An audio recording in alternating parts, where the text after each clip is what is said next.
Montreal Alouettes quarterback Dustin Crum joins us. And Dustin, first and foremost with you, I want to focus on your free agent process. You were with the Ottawa Redblacks for Yeah. 3 seasons, and at least in my humble estimation, I think you're underrated in terms of how much you've developed as a passer in the Canadian Football League. So did you have Yeah. any negotiations with Ottawa about potentially re-signing with the Redblacks?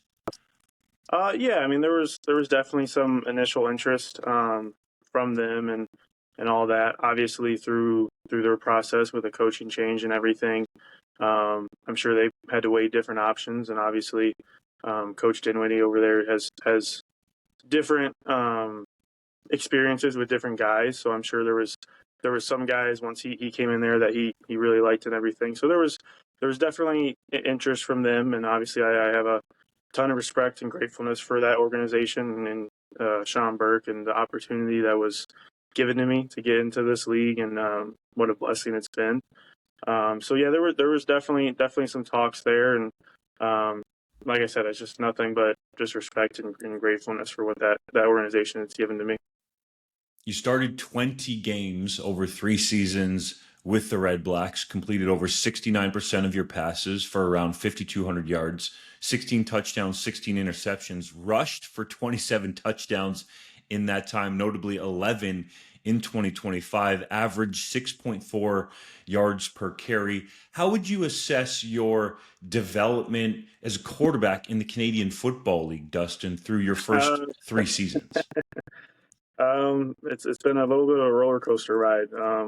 To be the experience I had my rookie year is definitely a very unique one. And I think a little bit to kind of what you said talked about earlier. I think a lot of people, because that's when I started the majority of my games, that's kind of the image I have across the league, is that's who I was and that's who I am as a quarterback. And I definitely, obviously, like running and being a mobile guy is a part of my game. I'm not saying it's not, but um, I mean, to be very frank, that rookie year I was playing backyard football. As a rookie coming in the CFL, there's so much to learn as a quarterback. The coverages are so much different than what you experience in American football. It's so the pace of the game, like there's even the routes and the throws. It's all just there's nothing really that's truly the same. To be honest, they're close, but there's nothing completely the same.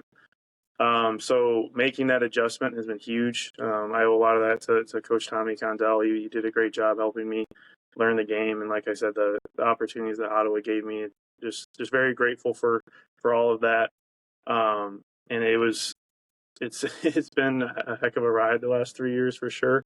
But looking back at who I was this past season versus my rookie year, it's like two totally different guys. So it's funny to go back and watch those games sometimes and just see how I've changed. And like I said, it's been a little bit of a roller coaster ride, but hopefully we're still growing and still getting better each year.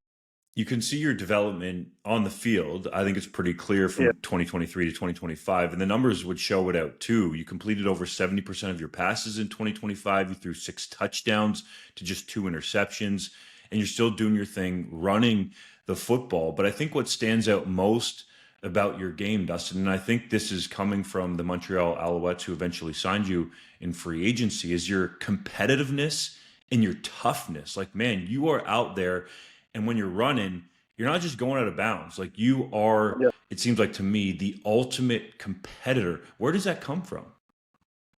Uh, I would say probably honestly from just how I grew up. I mean, I grew up my older brother just beating up on me and playing one-on-one tackle football in the front yard, and when there's only you and one other guy, there's no one to throw it to, and there's no sliding because you got to run it yourself, right? So um, that kind of mentality and the physicality of it. I always joke with guys. I was like, I think I might switch over to safety for one season before I'm done, so I can hit some of the guys who've been hitting me all this time. It's just a part of the game I love and embrace for sure, and it's just something I enjoy about it. Obviously, as a quarterback, you have to be smart and protect yourself. You can't ever let guys square you up too much or do anything stupid, because as a quarterback, you're extremely valuable to your team, and obviously, it's one of the biggest momentum shifts and changes when you have to function with a different quarterback. Um, but it's at the same time, I think it gives your team life when they see that competitive edge that you have as a quarterback. You're obviously one of the leaders of the team. So I take a lot of pride in that and being one of the toughest guys on the team and on the field at all times. And it's kind of always been a funny thing for me too, because like the defensive guys, whenever they hit me, it's like they get fired up about it, and just like, yeah, that's I get hit every game. Like it's nothing new. So like it's just, it is what it is. I don't really feel any way about it. I just go on next play, and we're gonna keep going until we win. And that's just kind of the mindset I try to bring to the table, and try to draw out of my guys as well. What's your brother's name, and how many years older than you is he? Devin, and then he's 3 years older than me. He's a little bit shorter than me, and definitely pretty put together. So he's always been he was a linebacker, so of course, so he he was the, I guess, bruiser a little bit, and so he definitely, like I said, he would beat up on me a little bit, and I had to. You kind of, as a little brother, you can't show any pain or show any of that stuff, so you had to constantly battle back with him. So that was just a lot of fun, and he definitely probably had a big hand in putting a lot of that in me. Let's go to the CFL negotiation window process, Dustin. When it opened up, which other CFL teams did you hear from? I heard a little bit from a few separate teams. I think towards the end, the biggest two it came down to were BC and Montreal. They were both very interested, obviously, and they're both very, very appealing teams. Obviously, both were in the semi. Montreal in the Grey Cup, and BC a play away from being in the Grey Cup as well, more or less.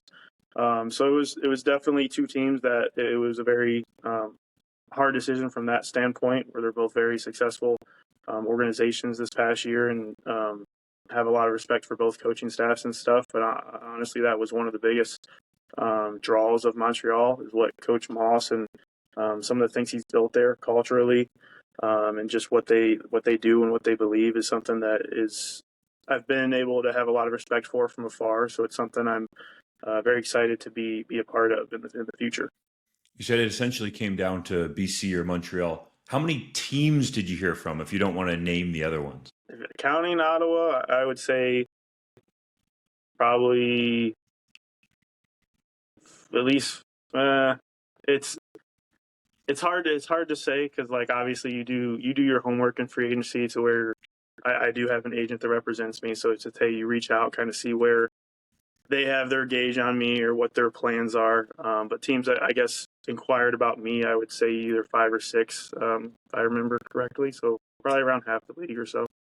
Man, that's over half the league. That's almost 66% of the league if it was the 6. So that's impressive. And I was just trying to get that sense, because I do think you're in a great position in your career where you have some starts, and then there's still a lot of upside, which Danny Machocha and Jason Moss spoke to. And that's what they wanted in a quarterback behind Davis Alexander, somebody who has some CFL starts. So what really started to shift your decision towards going to Montreal? Coach Moss has built a tremendous culture over there, a winning culture. I think they truly force you, when you've played them the past 2 or 3 years, they force you to truly beat them. They're not going to beat themselves. They don't shoot themselves in the foot per se in a lot of games. So they've been able to win a lot of football games. That's kind of what you have to do in professional football. So just that winning culture, and a lot of those things. AC, the offensive coordinator, obviously also a great mind, and someone I'm excited to learn from as well.